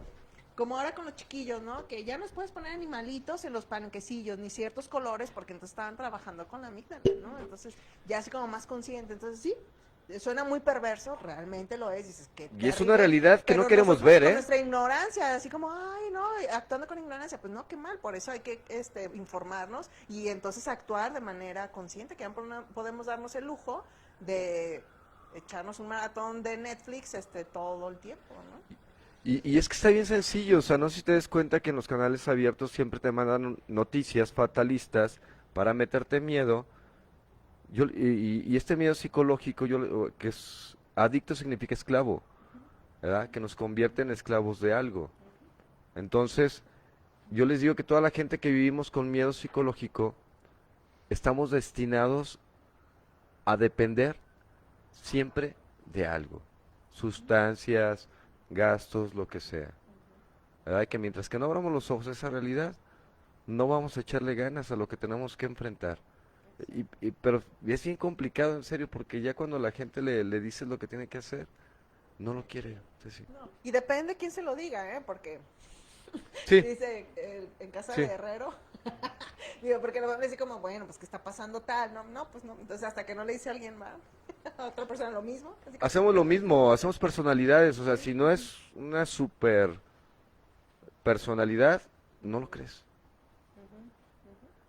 Y es también algo cultural, aprendido, lo que comentabas ahorita, lo que decía para mí se hace importante porque estamos trabajando en eso, y es ver nuestra historia, observar nuestra historia, porque en nuestra historia está nuestro aprendizaje, nuestro carácter formado a través del medio donde nos desarrollamos, de nuestros cuidadores, y de dónde se desarrolló esta cuestión, ¿verdad? Estos patrones de conducta, pues, que seguimos repitiendo, inconscientemente muchos de ellos. Ahorita, aquí todos tenemos terapia individual, donde estamos trabajando cada uno en su historia. Y bueno, yo tengo terapia, retomé la terapia, la estaba rechazando muchísimo por los argumentos de que, pues, como tu terapia, pues, si tú eres el que das terapia, cabrón, o sea, no mames, ¿verdad? Y fue muy difícil, en serio. Y luego, la retomé con Fara, y fíjate las complicaciones, dije, pues, si yo lo recibí, cabrón, o sea, ¿qué chingos me va a dar Fara? O sea, Otra vez los prejuicios, ¿no? Fara es mi creación, o sea, ¿qué chingados me va a dar? El prejuicio. Y siempre que- no, o sea, fíjate, o sea, cómo la mente, pues, la ilusión se cierra a defenderse. El ego. Entonces, tomé la decisión, gracias a lo que estamos haciendo, pude enfrentar ese miedo, reconocí muchas cosas que todos ocupamos de todos, y empecé a llevar terapia con él, y no fue algo maravilloso, algo muy estructural. Del conocimiento ya adquirido se organiza como el rompecabezas, con el conocimiento intelectual tan chingón que tiene, ¿verdad? Más el conocimiento de las experiencias que yo he vivido a través del caminar que hemos tenido para buscar ayuda para mí, a mí me ha ayudado muchísimo a observarme más, ¿verdad? Día a día, a conocerme un poquito más. Pero te digo, son procesos que no son fáciles, pues, no son Y que la rapidez depende de uno, pues, porque lo dicen, ay, no, que el psicólogo, no, es de cada persona. Hay quienes avanzan rapidísimo porque van bien pensado qué es lo que quieren y que de verdad quieren cambiar, pero si uno está luchando todo el tiempo con la cuestión del ego y la comodidad, ¿no? Y es inconsciente, porque ni siquiera sabes Son qué... resistencia, ¿no? Exactamente. Pero ahora sí volvemos a lo que dice Alice Miller, o sea, tu cuerpo te está alertando. O sea, tienes algún conocimiento adquirido, pero tu cuerpo está reaccionando con ansiedades, con sudoraciones, con malestares físicos, y el conocimiento no te está sirviendo de nada. Entonces tu cuerpo te está avisando que estás mal, cabrón. Y que es lo malo muchas veces en los grupos AA, ¿no? Que se saben todo el libro de memoria, pero güey, aplícalo, ¿ah? O sea, perdón. Así es. Yo tengo una duda. Bueno, más bien quiero expresar algo personal. De lo que comentaba ahorita José. Ok, vives con un miedo, ¿sí? Ese miedo no te deja cambiar tu hábito, ¿sí? Pero tú no estás consciente de ese miedo. El que tú vayas a una terapia, o sea, sí te ayuda a descubrir exactamente por qué. Te voy a poner un ejemplo, que obviamente no es una experiencia, ¿no? Pero algo similar. Una persona que va a un gimnasio, toda su vida ha ido. Yo toda mi vida he ido, toda mi vida he hecho ejercicio. De repente empiezas a comer bien. Y comes bien, o sea, y no te cuesta trabajo. En mi caso personal no me cuesta trabajo. Pero de repente hay algo que te sabotea y vuelves a los gansitos, y vuelves a los pingüinos, y vuelves a los de esos, y no te encuentras una respuesta del por qué. No, simplemente el impulso, ¿verdad? La seguridad. Pero sí, ya sí. Sí, porque luego eso nos desmotiva, ¿no? Pero es normal, todos los seres humanos somos así. Sí, vamos por un camino y decimos, ya tenemos ganado, y algo pasa y caemos, y no, entonces ¿para qué me esfuerzo? ¿No? Pero es normal, ese es un proceso normal, porque luego mucha gente cree que por haber tenido una o dos recaídas, ya no vale la pena seguir luchando, ¿no? Y pues no, la realidad es que... Bueno, en mi caso, no me desanimo. Ajá. Sino simplemente sigo. Me disciplino. Ajá. Y luego como que me doy un break. Ajá. Y ya cuando me enfadé ese break, me vuelvo a disciplinar. Ok. Pero el chiste es, o sea, no ir a los extremos. Exacto. Sí, digo, se vale hacer algunas trampillas, pero todo tiene consecuencias. Entonces, si yo no estoy dispuesta a enfrentar las consecuencias, entonces ya en cuanto yo me doy cuenta, por eso es muy importante ser consciente y siendo honestos con nosotros, cuando ya estoy mal, así como si me quedo en esta zona de confort, después voy a tener consecuencias. Entonces, aunque está muy padre todo, mejor me mantengo, ¿verdad? Disciplinado, porque lo puedo hacer. Ajá, y pues no. Sí, como sucede, por ejemplo, en diabetes, no se siente hasta cuando ya están muy malos, ¿no? Y no, pues ya se vuelve complicado el manejo, pero sí siempre es, siendo conscientes, ya no me puedo dar el lujo de no hacer las cosas. Dice, el conocimiento genera un compromiso, ¿no? Entonces ya no puedo seguir actuando como si no tuviera el conocimiento, porque después la culpa es peor, ¿no? Entonces sí, bueno, sí, gracias por compartir. Sí, pues bueno. Hay otro comentario. Rapidito, nada más que se me olvidó ahorita comentar. Ahorita que estaban hablando mucho de ansiedad y ataque de pánico, o sea, también es bien importante, o sea, siempre una cuestión holista, porque hay muchas cosas que afectan o que van a abonar a esta cuestión de la ansiedad, que son todos los hábitos que ya mencionaba, o sea, lo que son, por ejemplo, hábitos de sueño, o sea, trastornos de sueño son malísimos para lo que, o sea, si yo tengo una predisposición a ansiedad, ¿desde qué me alimento? ¿Desde cuánto duermo? ¿Desde si descanso o no? Porque puedo dormir, pero puede no ser un sueño reparador. O sea, generalmente, y lo que yo he notado es de que al momento de tratar ansiedad, o sea, tiene que ser holista. Fíjate en todos tus hábitos de vida. O sea, si como comida chatarras, afecta. Sí. O sea, porque ahorita también, con esta cuestión de la pandemia, una de las secuelas que se ha visto de COVID, o sea, posterior, o sea, durante el contagio de COVID y posterior, hay trastornos de ansiedad, que son secuelas de COVID. Entonces ahí estamos buscando algo psicológico que no, o sea, que es algo orgánico, que es un proceso. Hay personas que simplemente tienen que adaptarse a vivir con ansiedad. O sea, porque por más terapia que se tenga, si una cuestión orgánica, o sea, y hay quienes han vivido toda su vida con ansiedad, van a terapia, se soluciona, y hay quienes les empieza la ansiedad en un periodo de vida adulta y ya es irreversible por alguna cuestión, y lo que se hace es aprender a vivir. O sea, porque ahorita hablaba de unas técnicas, pero en el momento que te llega, te llega. O sea, lo primero que pasa cuando llega la ansiedad o el ataque de pánico es rechazarlo, es no querer sentirlo, y eso aumenta la ansiedad. ¿Sí? O sea, es un efecto en cadena que me va generando. ¿Por qué? Porque cuando estamos hablando de ataque de ansiedad o ataque de pánico, estamos hablando de una serie de ideas catastróficas que son irreales, pero que ahí están. ¿Por qué? Porque hay una segregación de sustancias, entonces no es tanto la idea, sino que mi cuerpo ya está invadido por una serie de sustancias que me hacen percibirlo como terrible, como mortal. No, y si llego y que ahorita no, es que me están marcando, me van a decir que ya falleció porque está hospitalizado. Entonces, no es real, pero como ya hay una serie de neurotransmisores que ya empezaron a invadir todo mi cuerpo, o sea, yo ya lo percibo de una manera, o sea, ya se activó la amígdala. Entonces, se trabaja fuera de la ansiedad y se trabaja durante la ansiedad. O sea, primero no rechazarlo a través de estos ejercicios de respiración, pero también se tienen que atacar las ideas catastróficas. O sea, si mi temor es, por ejemplo, dentro de mis ideas catastróficas, que me dejen, a ver, pero ¿por qué para mí es tan importante el hecho de que me dejen? O sea, ahí es lo que decía del optimismo. O sea, esta situación que no puedo evitar, que me viene a enseñar. O sea, ahí hay una herida mía de abandono, que se me está mostrando a través de una idea catastrófica en un periodo de ansiedad. Entonces esto ya me está mostrando el mapita hacia dónde tiene que ir dirigido. Y que es un proceso. O sea, pero también a veces mucho con estos grupos que se enfocan como la cuestión del autoconocimiento o de la espiritualidad, caen en un reduccionismo relativista, de decir, el único problema soy yo, y si yo estoy bien, nada me va a afectar, y no es así.